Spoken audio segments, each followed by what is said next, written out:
Hello, welcome back to Learn Economia. In this video, actually, we are continuing with the current affairs session of September 2021. After completing the session of September, we'll be starting the October section. Let's begin today's session. The first important event which happened with respect to the September 2021 after the video which we had already done, we could see that in Rajasthan there was some kind of rural development projects funded by NABARD. Okay, so the private sector, this AU Small Finance Bank, it has signed a pact with the National Bank for Rural. National Bank for Agriculture and Rural Development, NABARD, on September 29, 2021. Actually, it was in a bid to boost the ongoing rural development initiatives in the state. You can see that there was actually a memorandum of understanding which was signed in the presence of chairman of NABARD, and there was managing director of AU Small Finance Bank. And this memorandum, it was with respect to a joint initiative to benefit the farmers, self-help group, rural artisans, farmer producer organization, agricultural entrepreneurs, as well as agriculture related startups in the state of Rajasthan. And obviously it was with respect to the institutional credit support to the ongoing development schemes in the state, and which was very much important, or which still is very much important to lead agriculture sector to attain prosperity, especially in the rural areas. And coming to this AU Small Finance Bank Limited, in order to understand the details of the bank, I'll be giving you a short glimpse. You can see that this is an Indian scheduled commercial bank which was founded in 1996 as a vehicle finance company, AU Financiers of India Limited, and it was then converted to a small finance bank in April 2017 in order to serve as a low as well as medium income individual and micro as well as small and business. Micro and small businesses that have limited or no access to any kind of formal banking or finance related channels. It has offered, and it still offers, loans, deposits and payment products as well as services to its customers. Now, coming to some description of NABARD, which stands for the National Bank for Agriculture and Rural Development. It is considered to be the apex supervisory body which supervises all the regional rural banks as well as apex cooperative banks across India. This NABARD, it works under the jurisdiction of the Ministry of Finance to deal with the matters of policy, planning, operations, etc. pertaining to the arena of agricultural credit, as well as all the other economic activities in the rural India. So that's all about this NABARD AUSFB boosting the rural development projects in the state of Rajasthan. Now coming to the second event which we have to look into. It is the International Day for Universal Access of Information. This day is actually observed on September 28th, and this day is mainly observed because the torrential flow of information is the result of dominant paradigm considering the availability of information as an of the development. So common perspective is that information is considered to be power, right? So as a result, UNESCO has realized the phenomena induced by information, and it has announced on September 17, 2015 that there would be an International Day for Universal Access to access of information, and this day will be observed on September 28. Various organizations, government bodies, etc. adhered to the declaration made by UNESCO, and as a result, United Nations General Assembly also decided to observe this day on September 28. And coming to the theme of the day in 2021, the theme was the right to know, building back better with access to information. And this theme stressed the fact that need of public for accurate as well as reliable information has never been stronger than now amidst struggle by countries to overcome COVID-19 pandemic, rebuild communities and institutions. And the main focus of this day was on making information accessible to all in order to develop robust structure of sustainable policies in society. And the day has also ensured that access to information is continuous at the times of crisis in a bid to make collectively informed decision to find solution for it. The background was that you could see that United Nations General Assembly or General Conference, this is with respect to that, and there was an inauguration of these kinds of program in November 2015, and it was first observed on September 28, 2016, and it was recognized as an International Right to Know Day since 2002. Next important event is Uttarakhand's first palmatum. Palmatum is considered to be biggest. This palmatum is considered to be biggest one. It is the biggest one in North India, and it has 110 species of palms.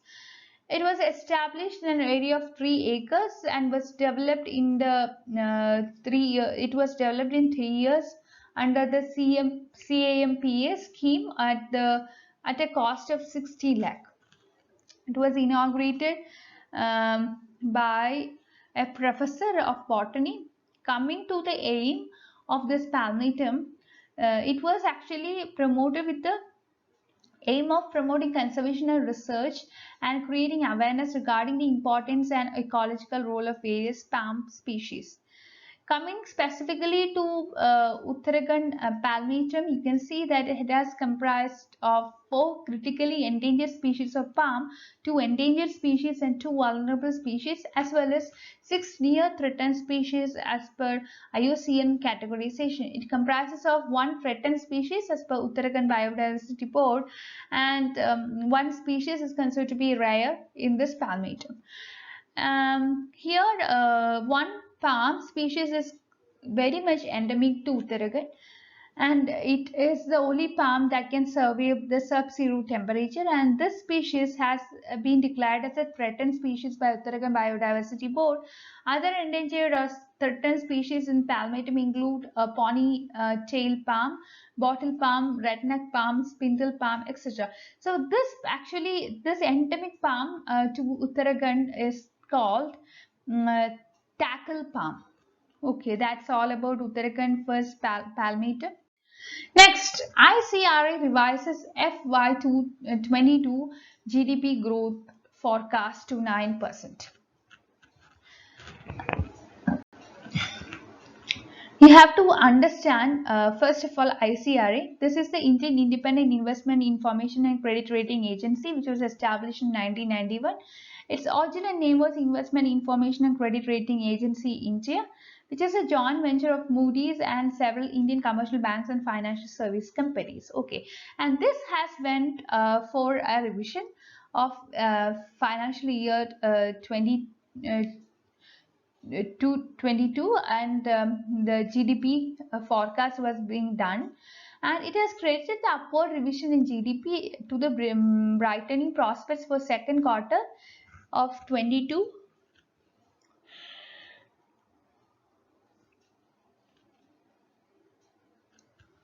And this is expected to benefit as a result of rapid COVID-19 vaccine administration, healthy advanced estimates of tariff output, as well as easing of cash management measures related to spending of central government. Coming to the national monetization pipeline, you could see that this has contributed towards a withdrawal of the extend cash management guidelines, which should accelerate the central government spending. Coming to another important concept, this might be a new concept for you, dark energy. This is a very mysterious term with respect to science and all. It says that it actually makes up 68% of the universe. And this energy has intrigued physicists as well as the astronomers for decades. Even researchers have noticed some unexpected results in the underground experiment, noted that dark energy might be responsible for it. I mean, the XCNON1T experiment. This is considered to be sensitive, very much sensitive dark matter experiment in the world, which actually was operated deep underground. Um, in Italy. Okay, and finding of this experiment suggests that experiments like this could be used to detect dark energy. And what is dark energy? It actually makes about 68% of the universe. 27% of universe is made up of dark matter, while planets, moon, massive galaxies make up 5% of the universe. Dark matter attracts and holds galaxies together. On the other hand, dark energy repels and causes expansion of the universe. How can we detect these kinds of dark energy? Um, so some kind of unreported signal was reported, and there was some background noise, and the electrons in this move a bit on their own even with no dark matter or energy around due to the noise, and this excess was probably caused by dark energy. When dark energy can be directly detected, that's a very important question to ask. You could see that there were many similar experiments in order to detect dark energy directly. Coming to NCW training, which has launched a training program for women in dairy farming. It was to launch the train. It was to actually identify and train women working in the field of dairy farming and allied activities in several value addition related activities, quality enhancement, packing and marketing of dairy products. This program was launched because women in rural India are actually involved in every part of dairy farming, but they have not attained any kind of financial independence. Thus, this project was launched with an aim of empowering women with the help and helping them to attain financial independence. How can we assure financial independence with the participation of women in these kinds of programs? This project actually seeks to help women in achieving financial independence by training them in the aspects like quality enhancement of direct products, value addition, packaging, marketing, etc. of these kinds of products, and as a result, it was expected that their autonomy would be improved. Then coming for National Commission for Women, which is a statutory body that advises the government on all policy matters related to women. This body was established in 1992. The actual date was January 31, 1992. This was under the provisions of the Indian Constitution, and it was established by the Act called National Commission for Women Act 1990. Next, into US Health Dialogue of 2021. It's a very important aspect to understand. During this session, what happened was that the Union Minister of State for Health and Family Welfare, he has articulated mutual solidarity and support between India and US during this COVID-19 pandemic. And there was a two-day dialogue platform. There was multiple ongoing collaborations between the two countries, especially with respect to the health sector. And it was concluded on September 28th. Main agenda was that strengthening of epidemiological epi epidemiological research and surveillance, vaccine development, health systems and health policies, etc. And India-US collaboration with respect to health, you can see that there was a memorandum of understanding which was signed on mental health and acknowledged the enhanced cooperation and bilateral trials in health sector. And with respect to memorandum between India and US, we can see that major areas of cooperation include health, safety and security, communicable diseases and non-communicable diseases, health policy and health systems. Next, group of ministers to rationalize GST rates, another important event. With the move, the government seeks to set the stage for an overhaul of multiple tax rates under the goods and service tax regime.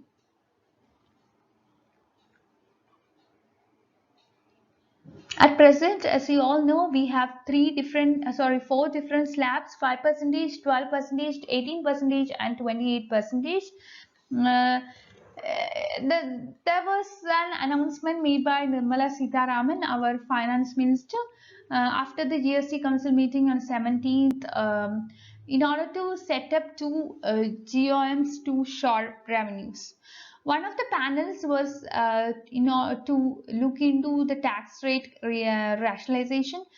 Issues related to that in order to collect anomalies. During the meeting, the finance minister had indicated that the effective tax rate under GST had decreased from original revenue. The rate was decreased because of multiple rate cuts since introduction of GST. There was a 7-member group, and this 7-member group was constituted by the finance ministry on September 24. And what happened was that the group was asked to recommend immediate changes and roadmap for short-term and medium-term changes in GST tax rate structure. Next, China declares all cryptocurrency transactions illegal. The global values of cryptocurrencies, including Bitcoin, have been fluctuating massively, right? And this is due to China's regulations that sought prevent speculation and money laundering. As per China, virtual currency related business all are illegal. All these belong to illegal financial activities, and there are many offenders with respect to this kind of criminal liability or activity.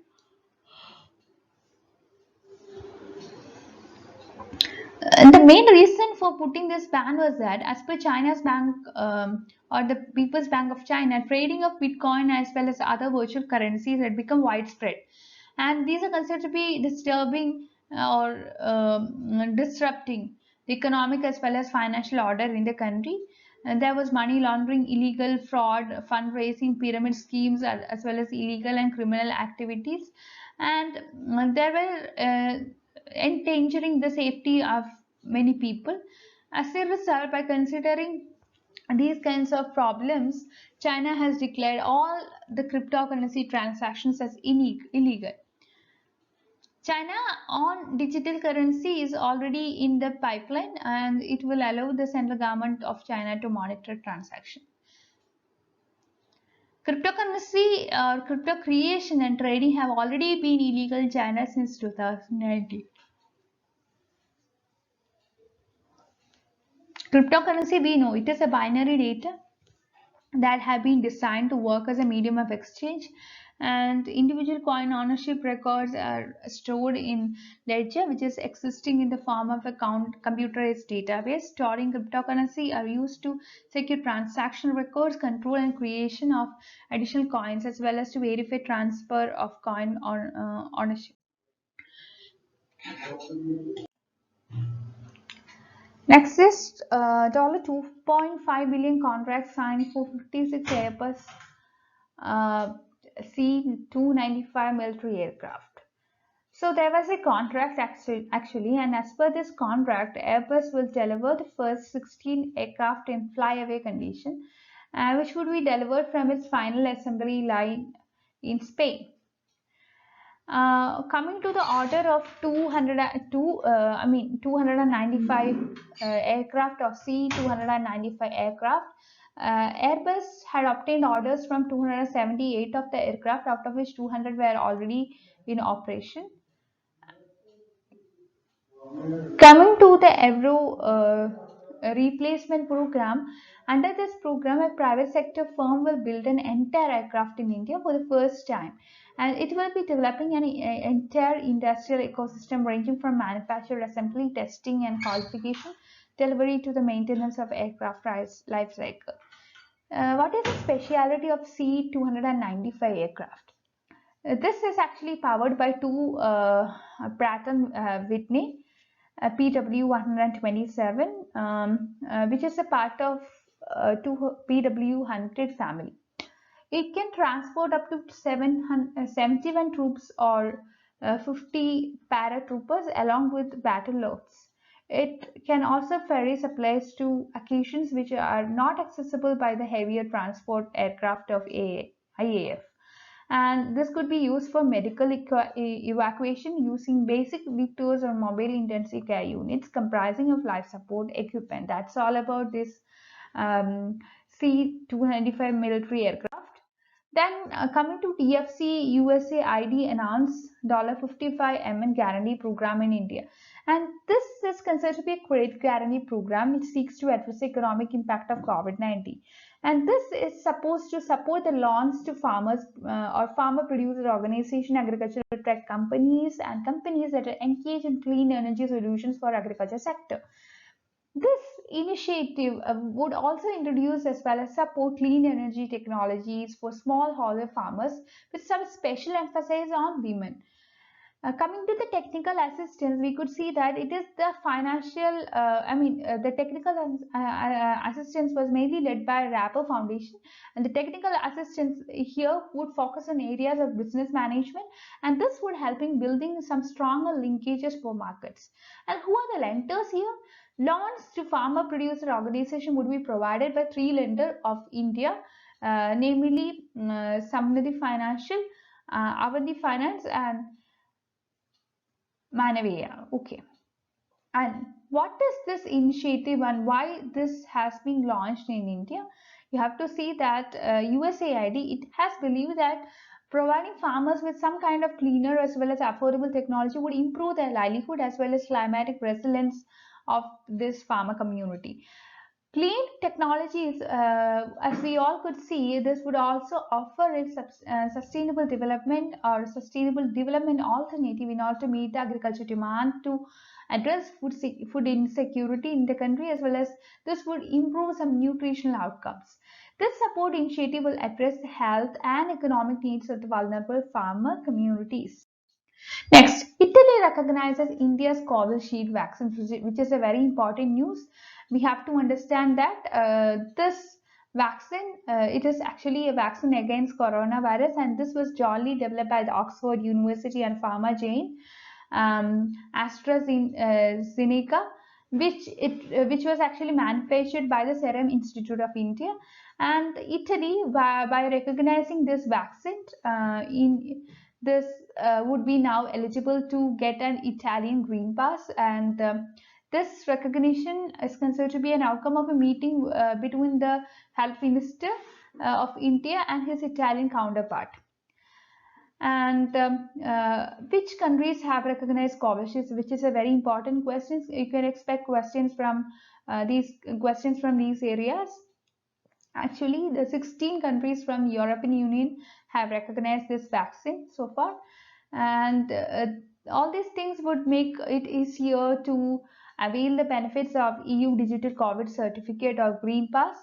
Apart from Italy, Switzerland, Austria, Iceland, Bulgaria, Finland, Greece, Germany, Latvia, Hungary, Iceland, Slovenia, Netherlands, Spain, Sweden, and Estonia have recognized this vaccine. And what is Green Pass? It's very important. We have been talking about Green Pass in between, right? So what this Green Pass is? It is something which aims to facilitate the free movement amidst the ongoing COVID-19 pandemic. We know that there is some kind of mobility restriction as a result of this COVID pandemic, and as a result of this Green Pass, this accepts individuals from the travel restriction within the European Union region, and this has provided the European Union has provided the freedom to 27 member states to decide which vaccine they want to include on their approved list. Next, With respect to Reserve Bank of India data on bank deposit in fiscal year 21. If you look into the RBI data, you can see that the bank deposits have increased from 11.9% during 2021 as compared to 8.8% in 1920. Deposit has increased in the light of the high growth in the current account as well as saving account deposit. Coming to the institutional category, you would see that among institutional category, household sector has 64.1% share in total deposit. Individual, including Hindu undivided families, a major constituent of household sector. Coming to non-financial corporation category, bank of deposit of non-financial corporation has increased by 18.8%. Looking into the contributions of banks, you can see that the metropolitan branches of banks account for more than half of the total deposit. And coming to the contribution by states, three major states, namely Maharashtra, UP, and Karnataka, accounts for 1/3 of total household sector outstanding deposits. In the case of private sector, you could see that their share is continued to increase at the cost of public sector banks, which accounts for 30.5% as compared to 29.5% in 2020.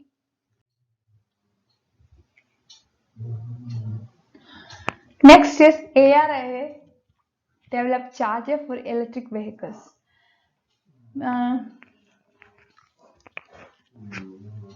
Currently in India, mobility chargers are actually imported, and now we can see that India has developed some cost-effective method to boost local economy with respect to development of electric vehicles and chargers.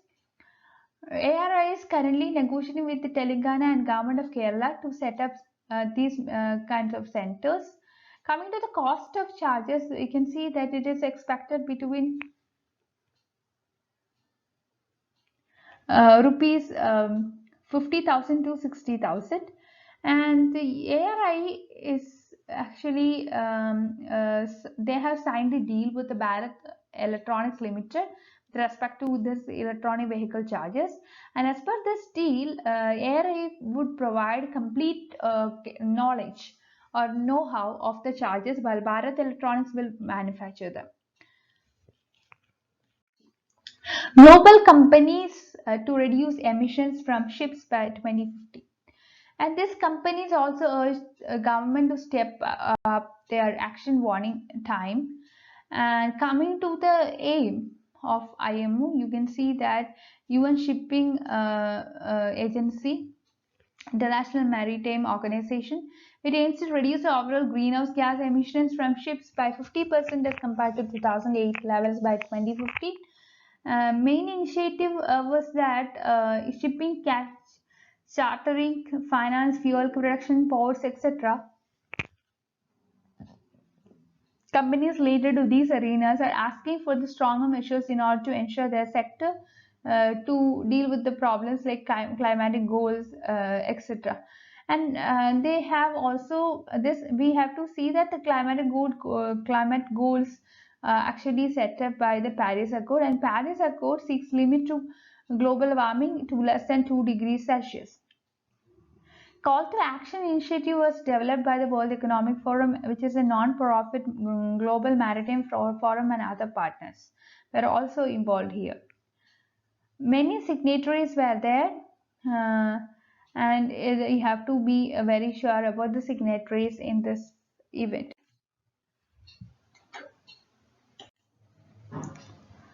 National Single Window System for Investors and Business has launched. Actually, this system will assure independence from a legacy of running towards government offices for approvals and registrations. This would also bring some kind of ease of doing business as well as ease of living. It would do away with the need of paperwork duplication as well as information asymmetry from windows within the system. This portal will become a one-stop shop for investors for purpose of approval and clearance. Coming to the system, it comprises of this portal would comprise of all solutions and would be there for all at one click of the mouse by means of end-to-end facilitation. The main Importance is that this would bring transparency, accountability, and responsiveness in the ecosystem. And we can see that the Ministry of Finance, it has announced an ambitious investment clearance cell in the union's budget in 2020, which would provide some end-to-end facilitation and support to investors. Um, and subsequently, in association with the Invest India, there was some kind of development of Portal as the national single window system.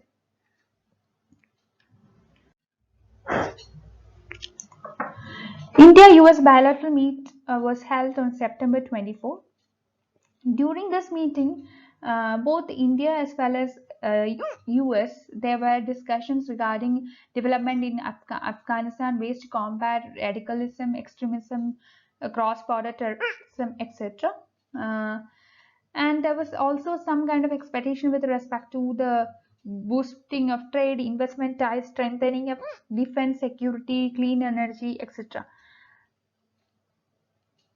India-US relations, you can see that there was some kind of friendly relations was maintaining, mm, and India's core national interests, concerns, etc., were acknowledged by the UN under the administrations of presidents in the past times as well. COP26, India pushing for green tech transfer. India has been actually reminding the developed nations regarding their responsibility of mitigation and providing financial support to developing countries.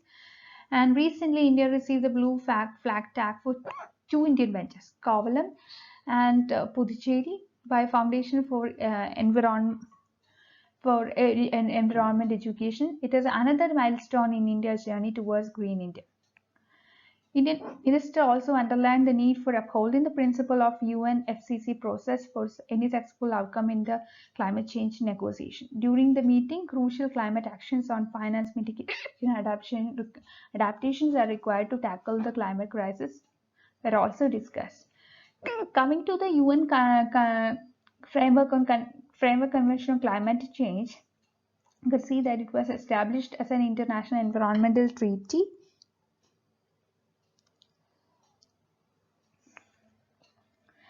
to combat human interference with the climate system, and it was established in part by stabilizing the greenhouse gas concentrations in the atmosphere. Central allowed IAS and IPS officer to return gifts from foreign dignitaries. It's very important to look into these kinds of questions. The gifts comprise of free transport, free lodging, boarding, etc. And it does not include any casual meal or casual lift or social hospitality. As per this rule, no member of the service can accept any gift without government's transactions if the value of these gift exceeds above 5,000. And the background was that Personal Ministry has proposed this rule in March 2020 and has sought comments from the state governments. Currently, these kinds of gifts received from foreign dignitaries or from foreign sources are deposited with the Ministry of External Affairs. Two more Indian beaches gets international blue flag certification. That's very important. It is something which we have already discussed. It is Kovalam and Puducherry which has got this certification. And what is this blue flag certification? It is given to some international non-governmental it is given by international non-government or non-profit organization called Foundation for Environmental Education. To certify a beach with blue flag certification, a series of stringent environment, education, accessibility, safety criteria is checked. There are 33 different criteria which are required to meet a bid to qualify for a blue flag certification. Indian Railways launched Rail Kaushal Vikas Yojana, and this is launched by the Ministry of Railways. It's the main significance is that it incorporates a vision of skill development. So the significance of the mission was that it incorporates a vision of skill development of the Prime Minister, and it will train about 50,000 youth, and this was launched with an aim of imparting training skills to youth across several trades to bring quality improvement. And it was expected that training would also be conducted in remote areas to improve the employability of youth and to upgrade their skills in the remote rural areas. And this would be catering to those who are working with contractors through reskilling and upskilling.